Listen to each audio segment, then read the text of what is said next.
Hey, what's up everyone? This is Jim LaBuda here once again, and today we are going to take a look at the golf swing of Shane Lowry. Once again, Shane has been selected as a captain's pick to represent Team Europe in the upcoming Ryder Cup matches. Shane's got a very sound all-around golf swing, more of a classical swing, but produces a ton of power and lag in his golf swing. So I'm going to show you today the 2 points, the checkpoints that you need to make sure that you're doing these two things to produce lag in your golf swing to get more of that effortless power that everyone's looking for. So very classical setup position here. One thing I want to point out is we're going to look at how narrow his stance is. You'd think for someone like Shane, he's a little bit bigger of a guy, he's going to have a little bit wider of a stance, but his stance really here is kind of just right where his hip sockets are, maybe slightly outside his hip. As he starts taking the golf club away, we're going to notice how he kind of shifts there, loads into that trail side. First thing you got to do there is if you want to produce power in your golf swing is you got to make sure you're transferring that weight. As he starts moving, we're going to continue in his takeaway. Not a lot of wrist set here. And when the golf club gets parallel to the ground, you can see there's not a lot of wrist set either at this point. A lot of times we have instructors that are saying you got to set your wrists early, but again, there is a point of setting them too early in the golf swing. As we continue up here, we're going to stop where his lead arm gets parallel to the ground, and you can see this is really the first checkpoint that you've got to have to producing lag in your golf swing. So when your lead arm gets parallel to the ground, you want to make sure that you've set your wrists and that golf club, you're almost at a 90-degree angle there.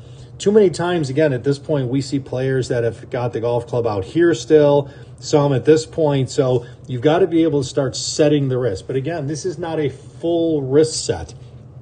As he starts moving to the top of his swing, if we keep an eye on those wrists at this point, really what I want you to see is he doesn't really increase the angle of those wrists anymore.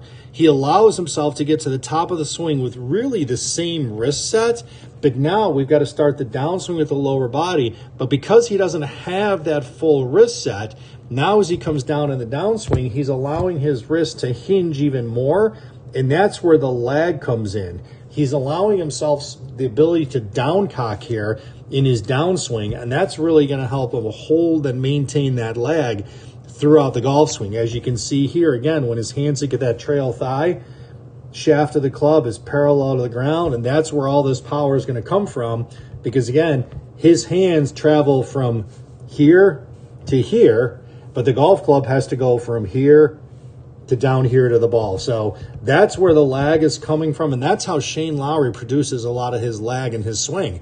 Again, as he gets to the top of the swing, we can see that you can't fully set your wrists at this point because then you have no ability to downcock them or to increase that hinge as you come down. So if you're looking to create a little bit more lag in your swing, again, the checkpoints you want to have are in the takeaway position. Let's get the wrist set to this point where when the left arm's parallel to the ground, you've got the shaft at almost a 90-degree angle. But from this point, let's just continue the rotation of your upper body to the top of the swing, allowing you to have some play and some freedom in your wrists, which will still allow you to generate some downcock, a little bit more lag here, increasing that power into the back of the golf ball and giving you that effortless swing that everybody's looking for.